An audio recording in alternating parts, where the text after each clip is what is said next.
He's 99 years old. And yeah, he's still dancing. Not some old memory, not dusty archival footage. Nah, right now.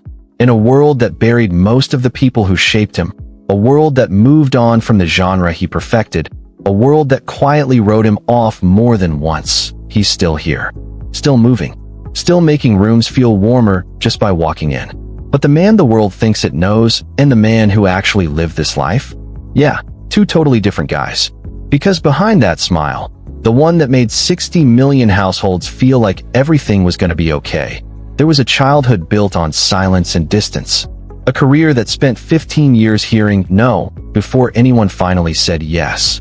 A brutal battle with addiction that almost swallowed everything he worked so damn hard to build. And a 36-year marriage that didn't survive the wreckage.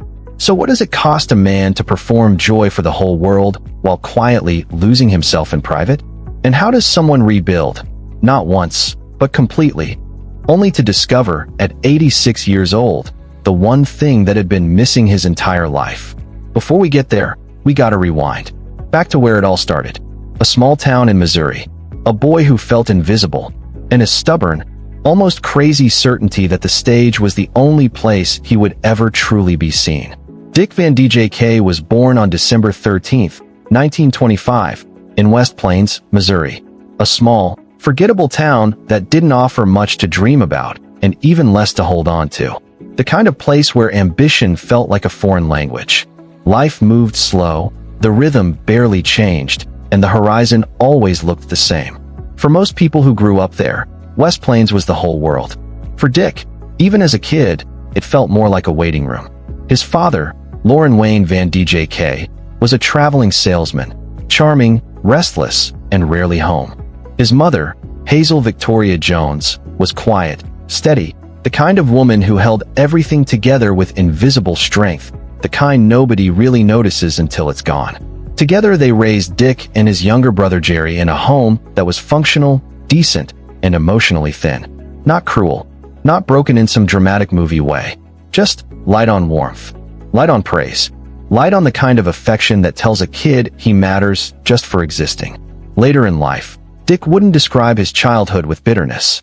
Instead, there was this strange kind of wistfulness, the feeling of someone realizing, way later, what had been missing all along. There were no explosive fights, no obvious villains, no dramatic moment you could point to and say, that's the reason. Instead, there was just this quiet emotional distance that settled over the house like weather. Never announced, never discussed, but always there. What saved him, even back then, was performance. From a really young age, Dick figured out something powerful. Making people laugh could change the entire temperature of a room. One goofy face, one exaggerated stumble, one perfectly copied voice, and boom, suddenly people noticed him. Suddenly the distance disappeared. Suddenly he felt real. He wasn't performing for applause. He was performing to be seen. And in a house where being seen wasn't guaranteed, that difference mattered a hell of a lot. He absolutely idolized Stan Laurel and Oliver Hardy, spending hours studying their films like some obsessed student who had finally found his subject. Not just the jokes, the timing, the movement, the pauses between laughs. He understood something instinctively. Comedy was architecture. If you didn't build it carefully, the whole thing collapsed. He was 11 years old, already thinking like a craftsman. But the world had other plans before it was going to let him anywhere near a real stage. In 1944, at 18 years old, Dick Van Dyke got drafted into the United States Army Air Forces. World War II was tearing across the planet, and young men from Missouri weren't exactly getting a free pass. He enlisted hoping to become a pilot. That dream got shut down pretty quick when his physical exam showed he was underway for the requirement. So instead, he was assigned as a radio operator, later becoming a staff sergeant, serving stateside as an entertainer for troops through the American Forces Network. Now, it wasn't heroic frontline stuff. Dick himself would say that later with his usual self-deprecating honesty. He wasn't storming beaches or crossing enemy lines. He was entertaining. But while some guys might have felt embarrassed about that assignment, Dick saw it as a revelation. Because what those military years taught him was something no acting school could ever teach. Performance wasn't frivolous. Laughter in the middle of fear and uncertainty wasn't a luxury. It was survival. It was oxygen. He came home in 1946 with basically nothing. No money, no connections, no formal training, and honestly, no real plan.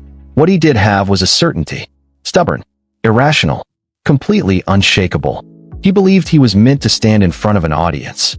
The entertainment industry, of course, totally disagreed. The late 1940s and early 1950s were brutal years. No glamour, just grind.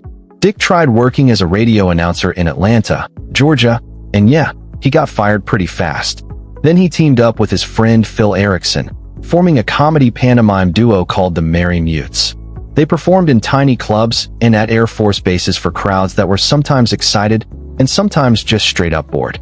The act was clever, timing was sharp, but the bookings? Man, they were thin, and the pay was even thinner. He bounced from city to city chasing opportunity like a guy chasing a rumor. Always almost catching it, never quite there. New Orleans, Los Angeles, then back again. Every town gave him the same polite rejection, just dressed up differently. Not yet. Not quite right. Maybe try somewhere else. He slept in cheap rooms, ate when he could, and performed anywhere someone would let him. And yeah, there were nights he doubted everything.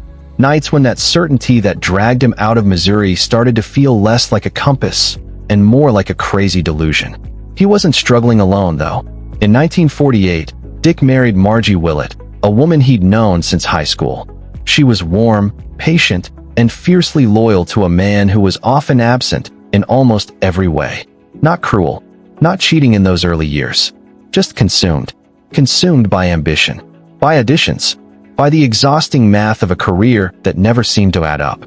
Margie kept the household running while Dick chased stages, a pattern that would define their marriage for decades and eventually break it in ways neither of them could have imagined when they were young. They had 4 children, Christian, Barry, Stacy, and Carrie Beth. They grew up in a home full of love, but stretched thin by money problems and a father whose heart was always partly somewhere else. Dick loved his kids.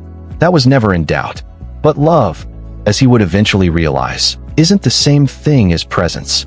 And presence was the one thing his ambition made almost impossible to give. Then finally, after years of grinding, the break came. Not with fireworks.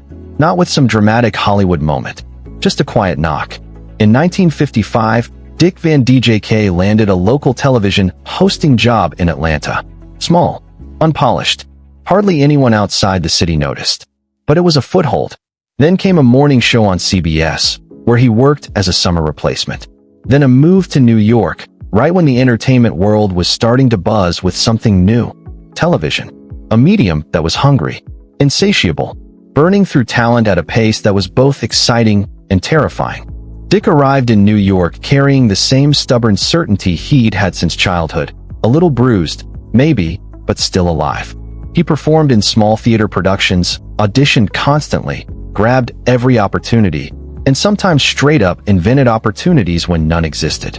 He was 30 years old, with a wife and kids depending on him, trying to make it in a city that had already watched thousands of dreamers show up and disappear without leaving a trace. But there was something about Dick Van Dyke, something producers and directors started noticing almost by accident. It wasn't just talent. New York was packed with talented people. It wasn't just humor either. Comedy was basically the city's second language. It was harder to describe than that. A kind of genuine joy. He didn't feel like someone performing at the audience. He felt like someone performing with them. Like laughter was a conversation he honestly wanted to have, not just a product he was selling. People felt included in the joke instead of being the target of it. And in an industry full of performers desperate to be admired, that quality was insanely rare. Then in 1959, everything changed. He was cast in the Broadway production of Bye Bye Birdie. Not the lead role, not a guaranteed hit, but still, a stage, a real stage, on Broadway, in New York City. At the very center of the world Dick Van Dyke had been trying to reach for 15 years. He finally stepped into the lights, and the world actually looked up. The moment Dick Van Dyke walked onto the Broadway stage in Bye Bye Birdie, something shifted, not just in his career, but in the air itself. He played Albert Peterson, the unlucky, kinda overwhelmed manager of a rock and roll star, a role that needed equal parts physical comedy, emotional honesty, and musical precision. And honestly, it felt like the role had been waiting for him his whole damn life. the stumbling, the mugging, the perfectly timed chaos of a guy constantly drowning in responsibility. Dick didn't perform it like some actor pretending to be someone else. Nah, he did it like a real human being who had spent 30 years collecting exactly this kind of life material. Every rejection letter, every cheap hotel room, every audience that wasn't quite sure whether to laugh or just stare awkwardly. All of it poured straight into Albert Peterson.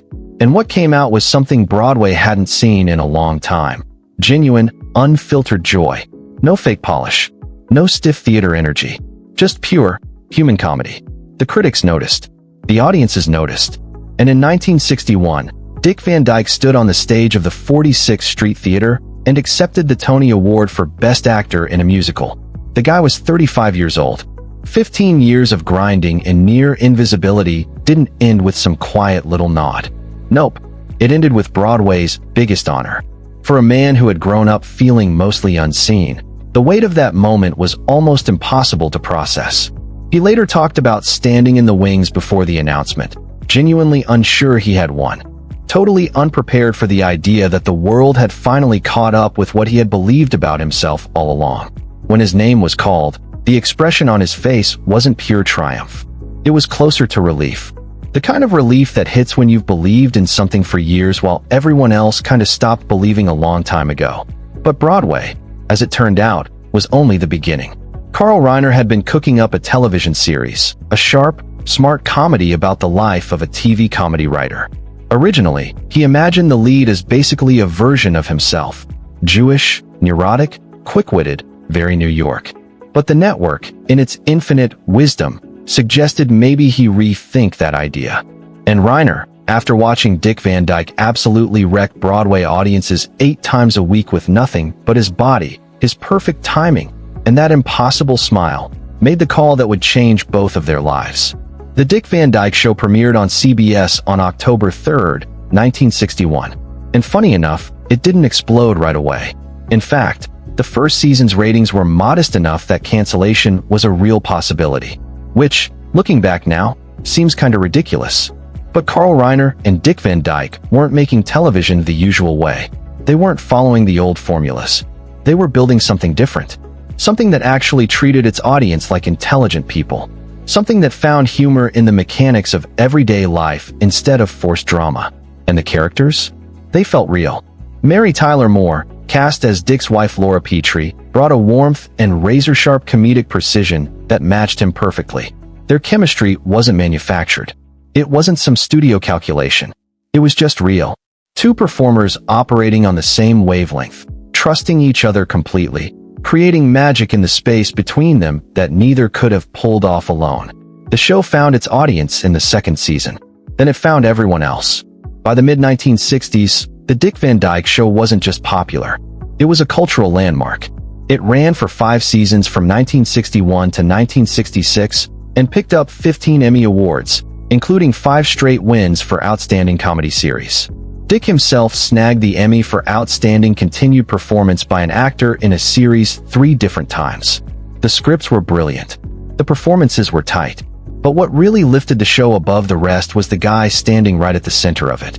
Dick Van Dyke simply didn't seem capable of cynicism. Rob Petrie, the character he played 5 days a week for 5 years, was decent. Not cheesy TV decent. Not fake wholesome. Just genuinely decent. He had flaws. He screwed up. He tripped over his own good intentions with the kind of physical brilliance that was Dick's signature move. But his decency? That never wavered. And in a television world that was already discovering how profitable darkness and conflict could be, that kind of goodness felt almost radical. While television was busy carving his name into the American consciousness, Hollywood came knocking. In 1964, Walt Disney himself personally picked Dick Van Dyke to star alongside Julie Andrews in Mary Poppins. That decision, just like Carl Reiner's earlier gamble, would end up defining his career. Dick played Bert, the cheerful Cockney chimney sweep and street artist who guides the bank's children through the magical London world of Mary Poppins. And the role demanded everything he had.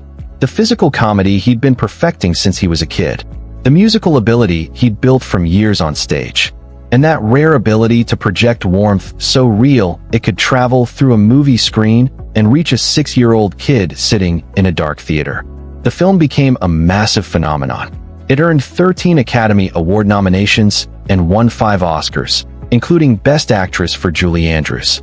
It made more money than any Disney film before it. And right at the center of it all, dancing on rooftops, skipping through animated worlds, and grooving with cartoon penguins with the carefree joy of a man who never once thought happiness was uncool, was Dick Van Dyke. Now, it also became the source of his most legendary public embarrassment. His Cockney accent, wildly enthusiastic and hilariously inaccurate, turned into one of the most famously mocked accents in movie history. British audiences were absolutely baffled. The accent wandered all over the British Isles. One second it sounded Irish, the next Scottish, then something else entirely that nobody could even identify. Eventually, it landed somewhere that sounded nothing like London at all. Dick himself owned the joke with the self-deprecating humor that always worked as his first defense. "I was surrounded by British people," he once said, "and nobody said a word. I thought I was doing fine." Decades later, he even apologized to the British public on a UK talk show. The audience laughed. He laughed. And the warmth in that room showed exactly why people could never truly dislike him. You could laugh at Dick Van Dyke without tearing him down, because he was always the first one laughing. By the mid-1960s, Dick Van Dyke was sitting at the absolute peak of American entertainment. A Tony Award, a pile of Emmys, a Disney classic, a television show quietly redefining the entire medium. He had climbed every mountain the industry offered and planted a flag on every single one. But when the cameras turned off, when the applause faded, when the house got quiet, something else was climbing too. Something he couldn't name yet. Something he wasn't ready to face. Something that would eventually threaten to take almost everything from him. There's a strange cruelty reserved for people who seem to have everything. Because when everything is visible, the awards, the applause, the mansion, the smile that makes strangers feel warm, the darkness inside becomes impossible to talk about. Not just private, but unspeakable. There's no way to describe it without sounding ungrateful. No way to admit it without someone asking the obvious question. What the hell do you have to be unhappy about? And Dick Van Dyke lived inside that cruel little trap for years. The drinking started quietly, the way it usually does. Not some big dramatic decision. Not one wild night. Just a slow build-up of tiny choices that all seemed harmless on their own. A drink after a long day of filming. A drink to smooth out an awkward social event he was too exhausted to enjoy. A drink to fill the silence in a house that somehow felt empty, even with people in it. Back then, by the standards of the time, nobody labeled him an alcoholic. He was functional, a professional, a husband, a father. He showed up to work, hit his marks, delivered his lines, collected his Emmys. From the outside, everything looked perfectly fine. But on the inside, the gap between the man the world saw and the man pouring himself a drink alone at night kept getting wider every year. The show ended in 1966 by his own decision. That move confused the network and surprised the industry because the Dick Van Dyke Show was still doing incredibly well. But Dick had a philosophy he stuck to throughout his career with unusual discipline. Leave before the audience wants you gone. And while the thing is still beautiful, don't let it slowly rot in public. It was a wise instinct. And honestly, a pretty classy one too. But it also removed the one structure that had been organizing his days, the one external demand that had been forcing him 5 days a week to be fully present. Without the show, the silence got bigger. He made films. The Comic in 1969, Chitty Chitty Bang Bang in 1968, a whole string of projects that ranged from charming to, honestly, kind of forgettable. None of them brought back the same cultural electricity of his peak years. Hollywood, like it always does, was moving on. Different textures, different energies, different faces. The bright, physical, super wholesome comedy that Dick had absolutely nailed was starting to feel, in the increasingly complicated cultural landscape of the late 1960s and early 1970s, a little out of step with the times. He wasn't washed up. No way. He was way too talented, way too professional, and honestly just too likable to be written off like that. But he wasn't at the center anymore. And for a man who had spent 20 years hustling and grinding his way toward that center, drifting toward the edge carried a particular sting. The drinking got deeper. Margie, his wife of more than 2 decades, watched with the helpless patience of a woman who loved a man she could no longer quite reach. Their marriage had always carried the weight of his ambition, the absences, the preoccupations, the sense that music, part of him, was always somewhere else, even when he was physically there. But now the absences were different. He was home, but not really there. Present, but locked behind something she couldn't name, and something he flat out refused to acknowledge. Their children grew up in a household that was, by most measures, more stable than Dick's own childhood had been. There was no shortage of love, no dramatic cruelty, no defining wound anyone could point to and explain. But there was a father whose relationship with alcohol was quietly taking up more and more of the space that should have been filled by presence. And kids, even little ones, noticed that absence with a precision that has nothing to do with understanding and everything to do with feeling. Dick would later admit this with the unflinching honesty that defined music, his public reckoning with addiction. He didn't downplay it. He didn't build careful stories that pushed the blame somewhere else or softened his own responsibility. He had been a man drowning, he said, who had convinced himself he was just swimming. And by the time he realized the difference, years were already gone. The breaking point, when it came, wasn't some dramatic movie scene. It was an accumulation. A morning when the face in the mirror looked unfamiliar in a way that had nothing to do with age. A conversation with one of his kids that he couldn't fully remember. A professional engagement he handled competently enough on the outside, while something inside him knew with cold clarity that competently enough wasn't even close to good enough anymore. He entered treatment in the 1970s.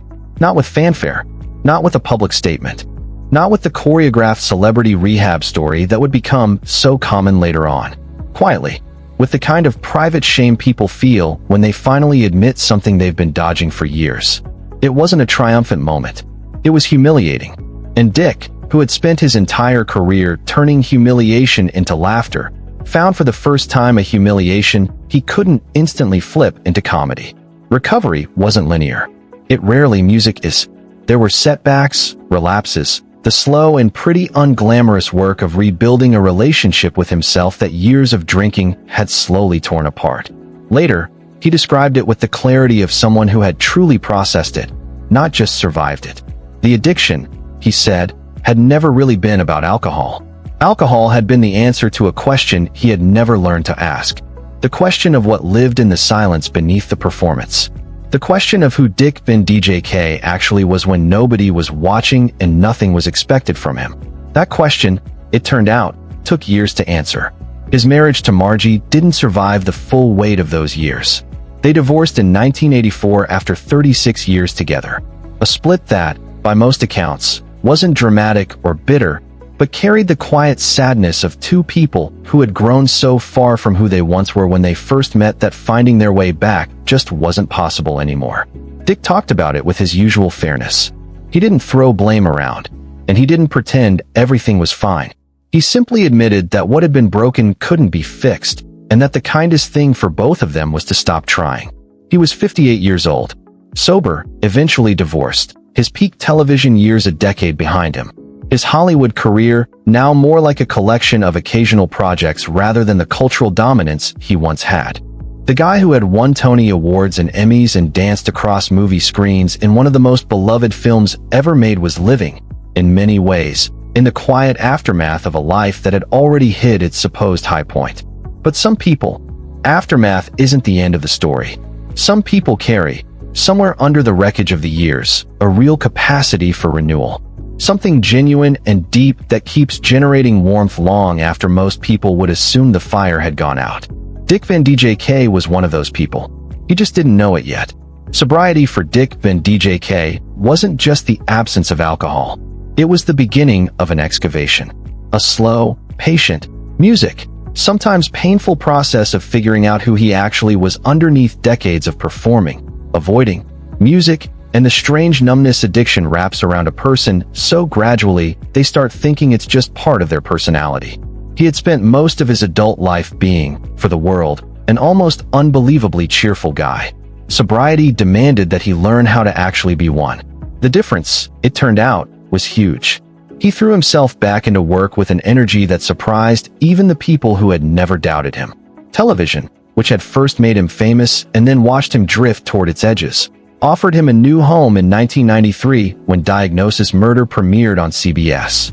He played Dr. Mark Sloan, a physician with a pretty unlikely talent for solving crimes, a role that was, on the surface, lighter stuff than the work from his peak years. But he played it with warmth and professionalism that reminded a whole new generation of viewers why his name mattered in the first place. The show ran for 8 seasons, until 2001. 8 seasons.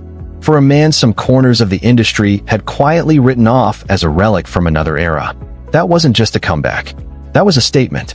The kind of statement that comes from someone who's done the hard internal work and come out the other side tougher than before.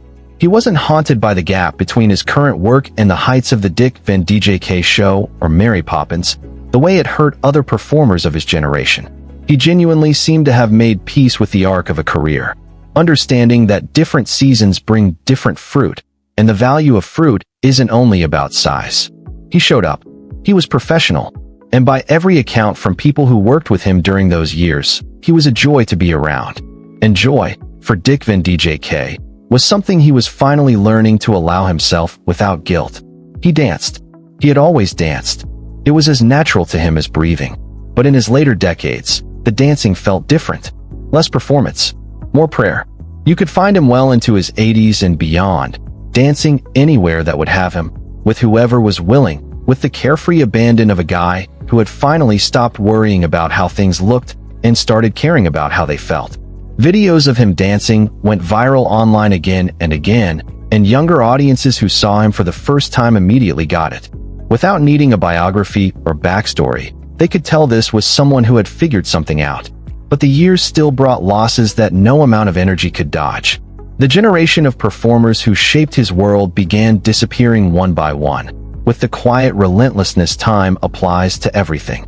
Rosemary, his Dick Van Dyke Show co-star and dear friend, died in 2017 at 94.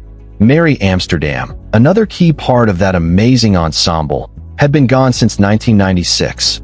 And Carl Reiner, the man who had believed in Dick when the networks weren't sure, who built a television show around his unique and irreplaceable qualities, who had been his creative partner and one of his closest friends for 60 years, died in June of 2020 at 98. Dick visited Carl in his final weeks. He didn't talk publicly about those visits in detail, but the people who knew both men understood what they meant. Two people who had built something real together, sitting quietly at the end of one of their stories, both knowing without needing to say it that what they created would outlive them. When Carl died, Dick grieved with the simplicity of a man who had long since stopped performing his emotions for an audience. He really missed his friend. He straight up said it, and the way he said it, plain and real, no dramatic show-off stuff, had way more dignity than any fancy eulogy ever could.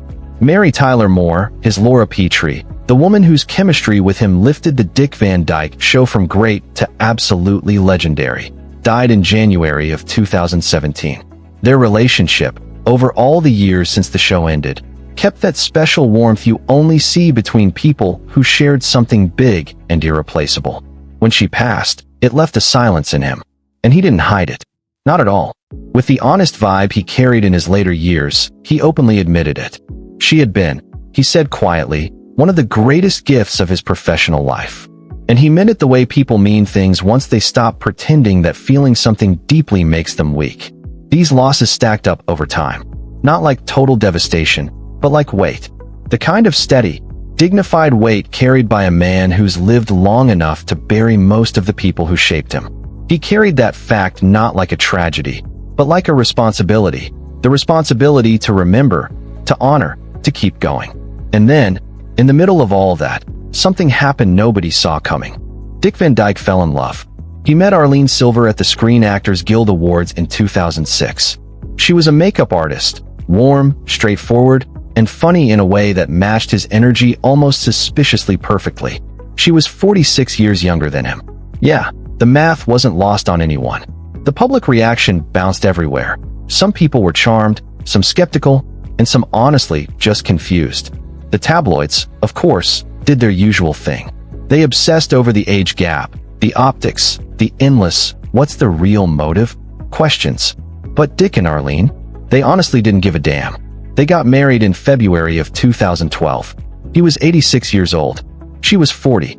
And anyone who saw them together, at events, in interviews, or in the candid photos that started circulating everywhere once the internet basically fell in love with them, could tell something important.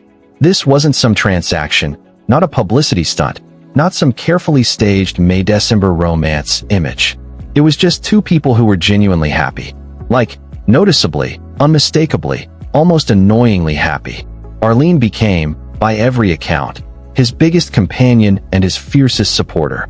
She stood by him through his health struggles and the hypnic headaches that had plagued him for years, brutal nighttime attacks that had resisted diagnosis and treatment for so long that he had nearly accepted them as permanent. But Arlene wasn't having that. When Dick had basically made peace with the pain, she went after answers like a boss. She sat in every consultation, asked every question, pushed back against every lazy dismissal. When the condition was finally diagnosed correctly and treated, Dick gave her the credit without hesitation. She had fought for his health, he said, with way more determination than he himself had brought to the fight. And honestly, that might be the real measure of what she gave him. Not just companionship. Though yeah, the companionship was real, visible, and beautiful. Not just the practical partnership of a man in his 9th decade who needed someone beside him, but the rare gift of being loved by someone who refused to accept the idea that he was fading. Someone who looked at him at 80, at 85, at 90, and didn't see a man winding down. She saw a man still carrying something worth protecting. See, Dick had grown up in a house where praise was rare, almost non-existent. For decades he performed for audiences, chasing affection from crowds because the private version of that affection had always felt just a little out of reach. And now, at 86 years old, he finally found something he'd been circling his entire life. Someone who simply loved him. Not Dick Van Dyke, the TV star. Not Dick Van Dyke, the Broadway legend. Not Dick Van Dyke, the cultural icon. Just the man underneath all that. The kid from Missouri who had always wanted to be seen. And finally he was. It only took 86 years. By 2025, Dick Van Dyke is 99 years old. Let that number sink in for a second. Not like some trivia fact people toss into a quiz and forget 5 seconds later. Think of it as a real human reality. 99 years of waking up. 99 years of choosing, however that choice looked on any given day, to keep going. He still lives in Malibu, in a house close enough to the Pacific that the ocean is always there in the background. Calm, unhurried, completely indifferent to fame or failure. Measuring time in waves instead of awards or box office numbers or the opinions of TV executives. He walks more carefully now. Sure, his pace has slowed, but he hasn't surrendered. And when the music hits right, when the moment feels right, he still dances. Not for cameras, not for applause, just because his body remembers what joy feels like. And Dick Van Dyke's body has always known, somewhere deep in its bones, that movement is a language. That expressing joy physically is its own kind of truth. Arlene is still beside him. She's been there for nearly 2 decades now. The steadiness of her presence, the support, the advocacy, the simple fact that someone truly chooses to love him every day, has given the final chapter of his life a warmth that no career success could ever manufacture. To everyone who sees them, they still just look happy. The quiet kind of happy that doesn't need explanation. The kind that doesn't need a performance. The kind that has survived enough life to know exactly what it's worth. He has outlived the style of comedy that made him famous. The broad, physical, joyfully uncomplicated comedy of the Dick Van Dyke Show has mostly disappeared, replaced by irony, darkness, and the complex ambiguity modern audiences tend to prefer. He's outlived most of the people who built that world with him. He's outlived multiple generations of the industry's supposed rules about what audiences want and who deserves attention. And somehow, he's still here. What remains now, in these final years, isn't the polished highlight reel that award shows like to present. Not the simplified version biographies turn into neat little stories. What remains is the real thing. A man born in a small town in Missouri with nothing but a stubborn instinct for joy. A guy who fought his way onto stages that kept rejecting him. Someone who reached a level of success that completely rewrites a person's understanding of what's possible. A man who then nearly wrecked everything that success built. who slowly rebuilt himself, imperfectly, painfully, and mostly without outside help, who lost people he loved, again and again, the way life tends to do if you stay on this earth long enough, and who, at an age when most people stop searching for anything new, found love. The love that gave his story its most unexpected grace. His legacy isn't simple. The Dick Van Dyke Show is still watched today. Comedians, writers, and directors still study it to understand how physical comedy, sharp writing, and genuine warmth can exist in the same performance. Mary Poppins still gets introduced to kids by parents who were first introduced to it by their own parents. A chain of storytelling that now stretches across 3 generations. And those performances endure not because they were technically flawless or culturally revolutionary in the ways critics obsess over. They last because they contained something those things can't guarantee. They contained him. Fully. Authentically. Generously. That kind of performer.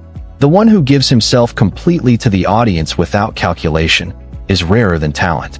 Rarer than training. It's the difference between performers people admire and performers people genuinely love. And Dick Van Dyke, starting from small clubs where nobody paid much attention, to the bright lights of Broadway, to television screens in 60 million American homes, to Disney soundstages where he danced with cartoon penguins and didn't care one bit how silly it looked, has always been loved. Not in spite of his flaws. Not because people ignored them, but around them, through them, and sometimes because of them. Because flaws, when someone faces them honestly, make a person recognizable. And recognition, the feeling that another human life reflects something true about your own, is the deepest gift art can offer. In his later years, Dick has said he doesn't carry many regrets. Not because his life was perfect. Not because he never made mistakes or hurt people or wished he could redo certain choices. But because everything, the waiting rooms, the stages, the awards, the relapses, the marriages, the losses, the laughter that was sometimes real and sometimes a shield, brought him exactly here. 99 years old, beside the ocean, beside the woman he loves, still moving, still here. There's probably a lesson in that, though Dick Van Dyke would likely roll his eyes at the word lesson. Too serious for his style. He'd probably call it more like a suggestion, or an observation, or just a small truth worth remembering before the music starts again. Joy isn't a reward you get for living the perfect life. It's a practice. A daily, messy, sometimes exhausting decision to find the thing that makes the room feel warmer, and then do it. No matter if the audience is ready. No matter if the reviews are nice. No matter if that little voice in the back of your head says you should have quit years ago. Dick Van Dyke never stopped trying. And at 99 years old, with the Pacific outside his window and a life behind him that holds more than most people could imagine surviving, that simple fact might be the most powerful performance he ever gave.